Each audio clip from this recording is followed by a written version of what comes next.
നിങ്ങൾക്ക് കാശ് കിട്ടണമെന്നുണ്ടെങ്കിൽ നിങ്ങൾക്ക് ഇത് പുറത്ത് വളരെ വേണം. അതാണ് എൻ്റെ ബേസ്. എല്ലാ മേഖലയിലും ഉണ്ടെന്നേ, എല്ലാ മേഖലയിലും ഉണ്ട്.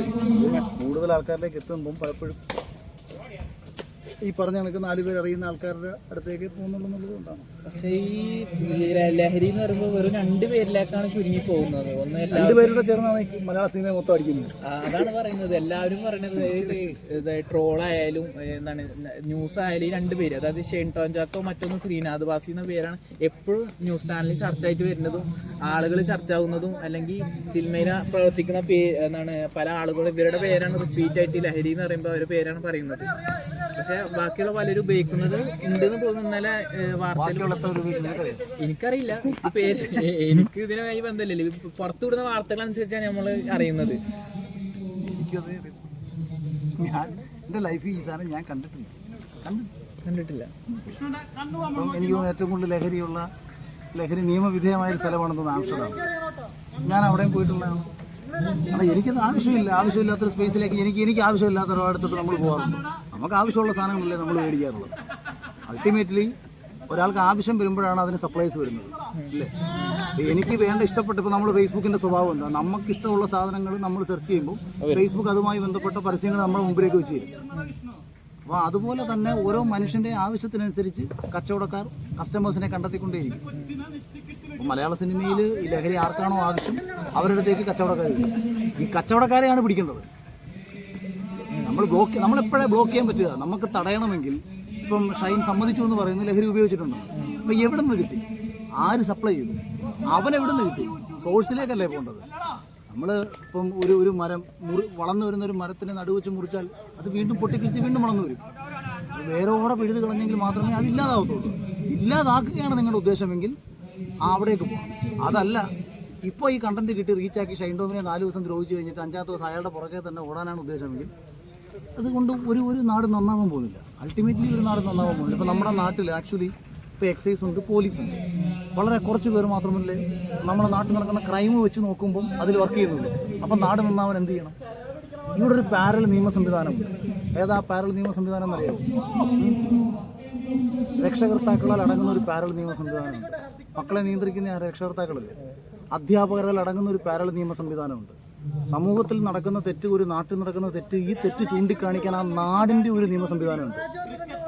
ഇത് നല്ലതിന് വേണ്ടി ഉപയോഗിക്കപ്പെടുമ്പോൾ, അതായത് ഒരു നാടിൻ്റെ നന്മയ്ക്ക് വേണ്ടിയിട്ട് ഈ പാരൽ നിയമ സംവിധാനങ്ങളെല്ലാം ഒരുമിച്ച് പ്രവർത്തിച്ചതിൻ്റെ ഫലമാണ് എന്തെങ്കിലുമൊക്കെ നമ്മുടെ നാട്ടിലുള്ളത്. ഇതെങ്ങനെയാണ് ഇല്ലാതായത്?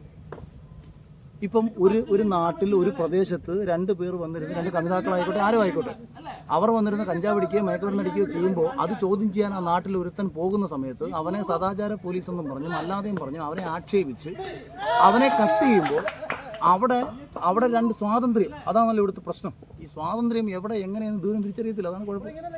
അപ്പോൾ ഇവിടെ നമ്മൾ അവിടെ പോയിട്ട് ഇവനെ ഭയപ്പെടുത്തും. അപ്പോൾ അവൻ്റെ കൺമുന്നിൽ തെറ്റ് കാണുമ്പോൾ ചോദിച്ചിരുന്ന ഒരുവനെ സോഷ്യൽ മീഡിയയിൽ വന്നിരുന്ന് കുറേ പുരോഗമന ടീമുകൾ എല്ലാവരും കൂടെ വന്നിരുന്ന് ആക്ഷേപിച്ച് പരിഹസിക്കുമ്പോൾ സംഭവിക്കുന്നത് അവൻ ആ തെറ്റ് ചോദ്യം ചെയ്യേണ്ടെന്ന് വിചാരിക്കും. അവനെന്താ വേണം? നമ്മളെ കൺമുന്നിൽ നടക്കുന്ന ഇത്തരം പ്രശ്നങ്ങളിൽ ചോദ്യം ചെയ്യുന്നതിൽ നിന്ന് അധ്യാപകർ പിന്മാറി, രക്ഷകർത്താക്കൾ പിന്മാറി. കാര്യം എന്താ? കുട്ടികളുടെ രക്ഷകർത്താൻ്റെ മുഖത്തൊക്കെ ചോദിക്കും, ഇയാൾ ആരാ എന്നോട് ചോദ്യം ചോദിക്കാൻ? ഇന്ത്യ രാജ്യത്തെ ഭരണഘടന അനുസരിച്ച് എന്നൊക്കെ പറഞ്ഞുകൊണ്ട് കൊച്ചു പിള്ളേർ സംസാരിക്കാൻ തുടങ്ങി. കാര്യം എന്താണ് ഭരണഘടന എന്ന് മനസ്സിലാക്കി കൊടുക്കാതെ ഈ രാജ്യത്ത് എന്തെങ്കിലും ഒരു കാര്യം ഉണ്ടെന്നുണ്ടെങ്കിൽ അതിൻ്റെ നെഗറ്റിവിറ്റി പിള്ളേർക്ക് എത്തിച്ചു കൊടുത്ത് അതിലൂടെ നശിക്കുന്ന ഒരു തലമുറയെ നമ്മൾ സൃഷ്ടിച്ചുകൊണ്ടിരിക്കുകയാണ്. പിന്നെ നമ്മളിത് എങ്ങനെയാണ് ഇത് പരിഹരിക്കാൻ പറ്റുക? ഇത് പരിഹരിക്കണമെങ്കിൽ ഇന്നലകളിൽ ഉണ്ടാവാതിരുന്ന എന്തോ ഒരു കാരണങ്ങൾ ഉണ്ടായിരുന്നു എന്ന് മനസ്സിലാക്കുക. ആ കാരണത്തിൽ നമ്മൾ സ്വയം ചിന്തിക്കുക, രക്ഷകർത്താക്കൾ ഇടപെടുക. അല്ല പോലീസിനെ കൊണ്ട് ഇപ്പോൾ ഒരു വീട്ടിൽ ഒരു കുട്ടിയുടെ തെറ്റുകൾ കാണാൻ പോലീസിനാണെന്ന് അറിയുന്നത്. അച്ഛനും അമ്മയ്ക്കല്ലേ ആദ്യം പറയാൻ പറ്റുന്നത്. അവൻ ഏറ്റവും കൂടുതൽ സമയം ചെലവഴിക്കുന്ന അച്ഛൻ്റെ അമ്മയുടെക്കാട്ടിയും കൂടുതൽ പക്ഷേ സ്കൂളിലായിരിക്കും. അപ്പോൾ ഒരു കുട്ടിയുടെ സ്വഭാവത്തിൽ പെരുമാറ്റ വൈകല്യം ഉണ്ടായിട്ടുണ്ടെങ്കിൽ അതാർക്ക് മനസ്സിലാക്കാൻ പറ്റും?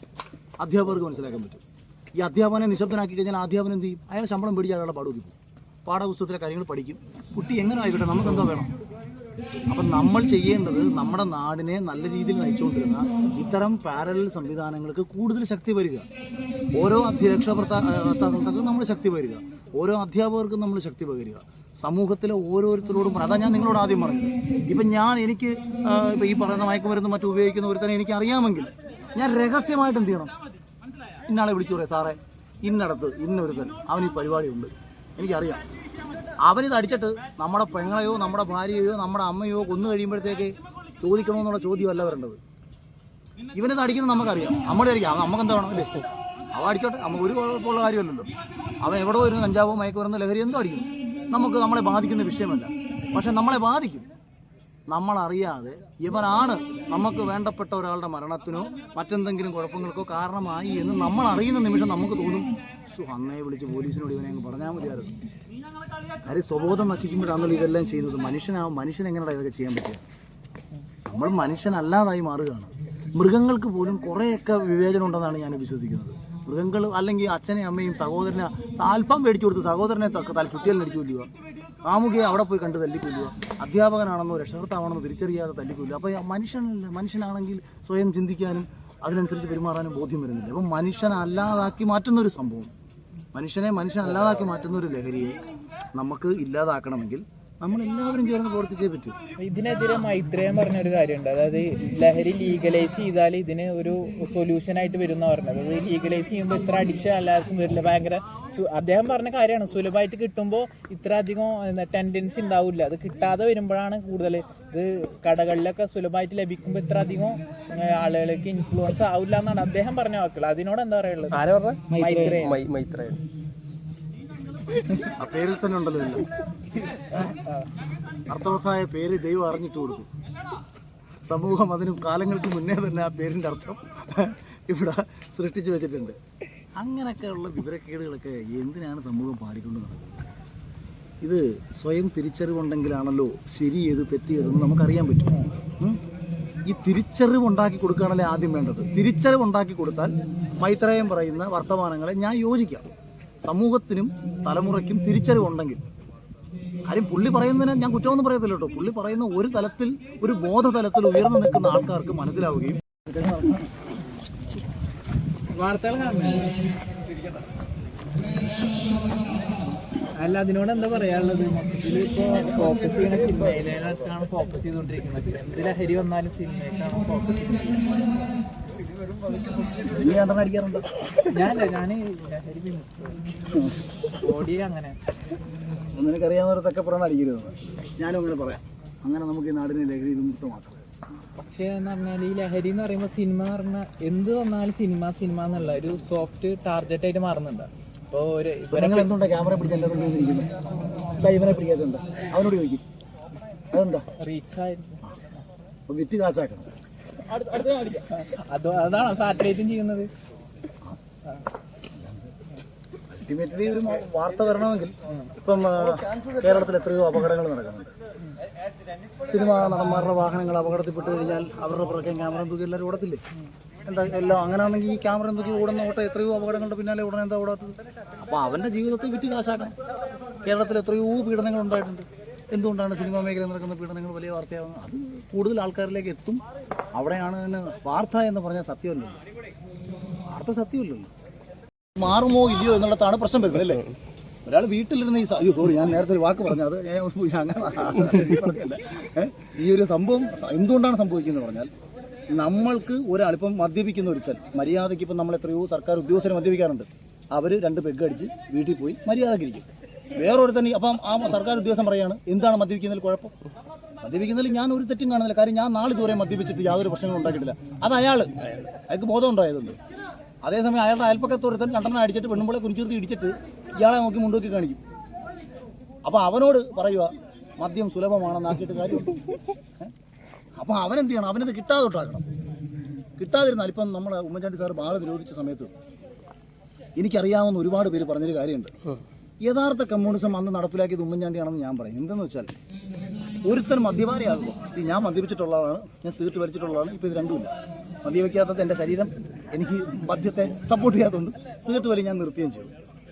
അപ്പോൾ ഈ സാധനത്തിന് മുമ്പ് പറയാൻ വന്നത്, ഒരാൾ മദ്യപിക്കുമ്പോൾ, ഒരു സാധാരണക്കാരൻ കൂലിവേലക്കാരൻ മദ്യപിക്കും, 1000 രൂപ ഇവൻ്റെ ശമ്പളം. ഇവൻ 700 രൂപയ്ക്ക് ഒരു കുപ്പി എടുത്തുകൊണ്ട് വന്നിട്ട് ഇവൻ 2 അടിക്കും. ഇവൻ്റെ മിച്ചം എത്ര 300 രൂപയുള്ളൂ. ഇതിൽ ഇവൻ ടച്ചിങ്സ് വാങ്ങിക്കഴിഞ്ഞാൽ വീട്ടിൽ പിന്നെ 200 രൂപ കൊടുക്കും. ഇവനിത് കിട്ടാതെ ഒരു സമയത്ത് വന്നു. ബാറിലും കൂടെ പോയി അടിക്കാന്നുണ്ടെങ്കിൽ ഇരട്ടി ടാക്സ് കൊടുത്താണ് ഇവൻ അടിക്കുന്നത്. അപ്പോൾ ഇവനിത് സുലഭമല്ലാതെ വന്ന സമയത്ത് ഇവൻ്റെ പോക്കറ്റ് മിച്ചം വന്നു. ഇവന് സമാധാനം കിട്ടി. രാത്രി 2 അടിച്ചു വന്ന് കയറുമ്പോഴത്തേക്ക് പെണ്ണുമ്പോഴാണ് മോഹം കറുത്തിരിക്കുക. മക്കൾക്ക് സന്തോഷമില്ല. മറ്റേത് രണ്ടെണ്ണം അടിക്കാതെ മര്യാദയ്ക്ക് നിന്ന് സ്വബോധത്തിൽ വന്നു കയറിയപ്പോഴത്തേക്ക് ഇവന് കുടുംബത്തിൻ്റെ സന്തോഷം കാണാൻ പറ്റി, വൈഫിൻ്റെ സന്തോഷം കാണാൻ പറ്റി, കുടുംബത്തിൻ്റെ അല്ല മക്കളുടെ സന്തോഷം കാണാൻ പറ്റി. മക്കൾ നാളെ ചോദിക്കുന്ന ഒരു സാധനം മേടിച്ചു കൊടുക്കാൻ ഇവൻ്റെ പോക്കറ്റിൽ പൈസയും ഉണ്ട്. പക്ഷേ അതില്ലാതാക്കി ഇവിടെ അങ്ങ് സുലഭമാക്കിയിട്ട് കേരളത്തിൽ മദ്യപാനികളുടെ എണ്ണം കുറഞ്ഞു. മൈത്രേയൻ പറയുന്ന രീതിയിലാണെങ്കിൽ ഇത് സുലഭമാക്കിയാൽ ഇത് കുറയുമെന്നൊക്കെയുള്ള അർത്ഥത്തിലാണെങ്കിലോ പറഞ്ഞത്. ഇപ്പം മൈത്രേയൻ പറഞ്ഞാണെങ്കിൽ ഇപ്പം പറഞ്ഞത് എനിക്കറിയില്ല കേട്ടോ. മൈത്രേയൻ പറഞ്ഞെന്ന് പറഞ്ഞിട്ട് എന്നോട് ചോദിച്ചതാണ്, എനിക്കറിയില്ല. അപ്പം ഞാൻ പുള്ളിയുടെ വാദങ്ങളോട് ഞാൻ യോജിക്കണമെങ്കിൽ കേരളത്തിലുള്ള ജനത എല്ലാവരും ബോധവാന്മാരായിരിക്കണം. പക്ഷേ ദൗർഭാഗ്യവശാൽ നമ്മുടെ നാട്ടിൽ പല രീതിയിൽ ചിന്തിക്കുന്ന മാനസികാവസ്ഥ വ്യത്യസ്തമായിട്ടുള്ള ആൾക്കാരാണെന്നും ഓരോ വ്യത്യസ്ത മാനസിക തലത്തിൽപ്പെട്ട ആൾക്കാരെയും നമ്മൾ ട്രീറ്റ് ചെയ്യേണ്ടത് വ്യത്യസ്ത രൂപേണയായിരിക്കണം. ഒരു കൊച്ചുകുട്ടി ജനിച്ചു കഴിഞ്ഞാൽ അതിൻ്റെ മുന്നിൽ പോയിട്ട് എന്നൊക്കെ പറഞ്ഞ് കാണിച്ചാൽ കുഞ്ഞിരുന്ന് ചിരിക്കും. ഇത് കൊച്ചിൻ്റെ അച്ഛനോട് കാണിച്ചാൽ ഭ്രാന്താന്ന് പറയും. അപ്പം ഞാൻ ഒരു ആക്ടിവിറ്റി കാണിച്ചപ്പോൾ കൊച്ചു ചിരിച്ചതെന്ന് പറഞ്ഞിട്ട് കൊച്ചിൻ്റെ അച്ഛൻ്റെ അടുത്ത് പോയി കാണിക്കാനുള്ള ബോധമില്ലായ്മ നമുക്കുണ്ടാവരുത്. ഇത് തന്നെയാണ് എല്ലാ കാര്യത്തിലും. ഇപ്പോൾ ഈശ്വരൻ ഒരാൾക്ക് ഒരു മാനസികമായിട്ടൊരു ധൈര്യം നഷ്ടപ്പെടുന്ന സമയത്ത് ഒരാൾ ക്ഷേത്രത്തിൽ പോയി പ്രാർത്ഥിക്കുന്നു. അതുകൊണ്ട് ആർക്കെങ്കിലും വല്ല ദ്രോഹമുണ്ടോ? ഒരു ദ്രോഹമുള്ള കാര്യമല്ല. അവന് മാനസികമായിട്ട് അവന് ധൈര്യമില്ല, അവനവിടെ ദൈവം വേണം, അവൻ പോയി പ്രാർത്ഥിക്കുന്നു. അവന് അവിടെ പോയി പ്രാർത്ഥിച്ചപ്പോൾ ഒരു ധൈര്യം കിട്ടി, അല്ലെങ്കിൽ രക്ഷപ്പെടുന്നൊരു പ്രതീക്ഷ കിട്ടി, അവൻ സന്തോഷത്തോടെ തിരിച്ചു വരികയാണ്. അവിടെ ക്ഷേത്രം ഇല്ലാതാക്കണമെന്ന് ഇവന്മാരെ കണക്കുള്ള ആൾക്കാർ പറഞ്ഞാൽ ഇവന് ആര് ഡോക്ടർമാരെ പോയി കാണാൻ പറ്റും? ഞാൻ പറഞ്ഞത് ഇത് ആർക്കും ദോഷകരമല്ലാത്ത സിസ്റ്റം ഇവിടെ നിലനിൽക്കുന്നെങ്കിൽ അത് നിന്നോട്ടെന്നേ. നമ്മൾ എന്തിനാണ് അതിനെ ഇല്ലാതാക്കാൻ പോകുന്നത്? അതേസമയം വേറൊരുത്തന് അവൻ ആരുടെയും സഹായം ആവശ്യമില്ല. അവനൊരു ക്ഷേത്രത്തിനെയും പോണ്ട, അവനൊരു ഈശ്വരനെയും കാണണ്ട, അവന് കാര്യങ്ങൾ ചെയ്യാനുള്ള ശേഷി അവനുണ്ടെങ്കിൽ അവൻ അമ്പലത്തിൽ പോകണ്ട. പക്ഷെ അവൻ പോകുന്നില്ല എന്ന് പറഞ്ഞിട്ട് കേരളത്തിലുള്ളവർ പോകുന്നെങ്കിൽ അവൻ തടയാൻ പോകുന്നത്. ഇതൊക്കെ എല്ലാത്തിലും ഉണ്ടാവും. മതിയടാ. ഈ പ്രശ്നങ്ങളിപ്പോൾ പരിഹരിക്കാൻ ഒരു പെട്ടെന്നൊരു സൊല്യൂഷൻ എന്തായിരിക്കും അഖിലേട്ടൻ്റെ ഒരു? പെട്ടെന്ന് ഒരിക്കലും ഇത് പരിഹരിക്കാൻ പറ്റില്ല. ഒരാകത്ത് കഴിച്ചു നമ്മൾ ഒരു ദിവസം കൊണ്ട് നമുക്ക് പെട്ടെന്നൊന്നും ഇവിടെ നിന്ന് ഇല്ലാതാക്കാൻ പറ്റത്തില്ല. ഇപ്പം നമ്മളെ കഴിഞ്ഞ് ഇപ്പം ഞാനിപ്പം പല മയക്കുമരുന്ന് മാഫിയുമായി മയക്കുമരുന്ന് ലഹരി വിരുദ്ധ ക്യാമ്പുമായി ബന്ധപ്പെട്ട് പല സ്ഥലങ്ങളിലും പങ്കെടുത്തു. ഇപ്പം മെയ് 4-ാം തീയതി മഹാരാഷ്ട്ര ഗവർണർ വരുന്ന ചാണ്ടിയമ്മൻ്റെ പ്രോഗ്രാമിൽ പങ്കെടുക്കുന്നുണ്ട്. കഴിഞ്ഞ ദിവസം പാലക്കാടും പോയി, നമ്മളെ ഇവിടുത്തെ പരിപാടിക്ക് പോയി. അപ്പം ഇങ്ങനെ നമ്മൾ ഓരോരുത്തരും എന്ത് ചെയ്യണം? ഇതിനെതിരെ പറഞ്ഞു തുടങ്ങുമ്പോൾ അറ്റ്ലീസ്റ്റ് നമ്മളെങ്കിലും നന്നാവും. കാര്യം നിങ്ങൾ രണ്ടെണ്ണം അടിക്കാൻ പറ്റുന്നു നിങ്ങൾക്ക്. നീ വലിയ ലഹരി വിരുദ്ധ ക്യാമ്പയിൻ നടത്തിക്കൊണ്ടിരിക്കുകയല്ലേ, നിങ്ങൾക്ക് അടിക്കാനേ പറ്റത്തില്ല. അതായത് ഞാൻ പറയുന്നത് കേരളത്തിലെ ഓരോരുത്തരെയും വളരെ ബുദ്ധിപരമായിട്ട് ലഹരി വിരുദ്ധ ക്യാമ്പയിൻ്റെ ഭാഗമാക്കണം. അതായത് മനസ്സിലായില്ലേ? ഈ വീഡിയോ എടുത്ത് നിങ്ങൾ വൈറലാക്കണം എല്ലാവരെയും. അതായത് സിനിമാ മേഖലയിലെ എല്ലാ ഈച്ച് ആൻഡ് എവരി ആൾക്കാരെ നിങ്ങൾ പോയി പിടിക്കണം. ചേട്ടാ ഈ അടിക്കാറുണ്ട്, അടിക്കുന്നവനും പറയും അയ്യോ ഇല്ല ഇത് തെറ്റല്ല ചേട്ടാ, ഇത് നല്ല തെറ്റായി, അത് നമുക്ക് ഉപേക്ഷിക്കട്ടെ, 100% ഉപേക്ഷിക്കണം. പിന്നെ അവൻ ആരോടെങ്കിലും ചോദിച്ചാൽ അവൻ ഫോൺ വോയിസ് റെക്കോർഡ് ചെയ്ത് അപ്പൊ പറഞ്ഞാൽ ഉപയോഗിക്കുന്നവനല്ലേ ഇതിന് അപകടം അറിയാൻ പറ്റും. അപ്പം മദ്യപിച്ചിട്ടുള്ള ഒരാൾക്കല്ലേ ഇത് മദ്യം അകത്ത് ചെന്നാൽ ഇത് എങ്ങനെയാണ് ഇതിന്റെ സ്വഭാവ വൈകൃതം എന്ന് അറിയാൻ പറ്റും. പിന്നെ മദ്യം അല്ലെങ്കിൽ സിഗരറ്റ് ഇതൊക്കെ ഇവിടെ നിയമവിധേയമായ രീതിയിൽ വിൽക്കപ്പെടുന്നതാണ്. അതിലൂടെ സൃഷ്ടിക്കപ്പെടുന്ന അപകടങ്ങൾ കുറവാണെന്നാണ് സർക്കാർ പറയുന്നത്. അതുകൊണ്ട് അവർ വിറ്റ് കാശാക്കുന്നത്. മതിയോ? ചേട്ടാ ഇതിനകത്ത് ഒരു പ്രശ്നം എന്ന് വെച്ചാൽ ഇപ്പം വിൻസി ഇങ്ങനെ ഒരു സംഭവം പറഞ്ഞ ശേഷം ഇന്നലെ ഒരു പ്രസ് മീറ്റ് ഉണ്ടായി. അതിനകത്ത് ആ സിനിമയിലെ സംവിധായകനും പ്രൊഡ്യൂസർ അടക്കം ഈ ഒരു സംഭവം അറിഞ്ഞിട്ടേ ഇല്ല എന്നാണ് അവർ പറയുന്നത്. അപ്പം വിൻസി പറയുന്നത് കള്ളമാണെന്നാണ് നമ്മൾ ഉദ്ദേശിക്കേണ്ടത്. അല്ല, അതിപ്പോൾ അതിനകത്ത് മറുപടി തരാൻ ഇതിൽ 2000 എനിക്ക് പറ്റത്തില്ല. കാര്യം അതൊരു പേഴ്സണൽ പരാതി മാത്രമാണ്. അപ്പോൾ അത് അവരോട് മാത്രം ചോദിച്ചാൽ ഉത്തരം കിട്ടുന്നൊരു പരാതി. സംവിധായകൻ പറയാണ് പ്രശ്നം ഉണ്ടായിട്ടില്ലെങ്കിൽ അങ്ങനെ. ഇപ്പോൾ എൻ്റെ സിനിമയിൽ ഒരു ഷൂട്ടിംഗ് നടക്കുന്ന സമയത്ത് ഷൂട്ട് തടസ്സപ്പെടുന്ന രീതിയിലൊരു നടൻ പെരുമാറിയാൽ എനിക്ക് പറയാൻ പറ്റും. അതേസമയം അതിൽ അഭിനയിക്കുന്നൊരു നടൻ ഏതെങ്കിലും ഒരു നടിയോട് മോശമായി പെരുമാറിയിട്ടുണ്ടോ ഇല്ലെന്ന് ഞാനിങ്ങനെ പറയും. ഇതെന്നെ കാണിച്ചുകൊണ്ടാണ് മോശമായിട്ട് പെരുമാറുന്നത്. അപ്പം വിൻസി പറഞ്ഞത് വിൻസിയുടെ അടുത്ത് മോശമായി പെരുമാറിയിട്ടുണ്ടെന്നുള്ള കാര്യം പറഞ്ഞിട്ടുണ്ട്. ഷൂട്ടിംഗ് മുടങ്ങിയിട്ടില്ല എന്നുള്ള കാര്യം അതിൻ്റെ ഡയറക്ടറും പറഞ്ഞിട്ടുണ്ട്. അത് രണ്ട് സത്യമായിരിക്കും.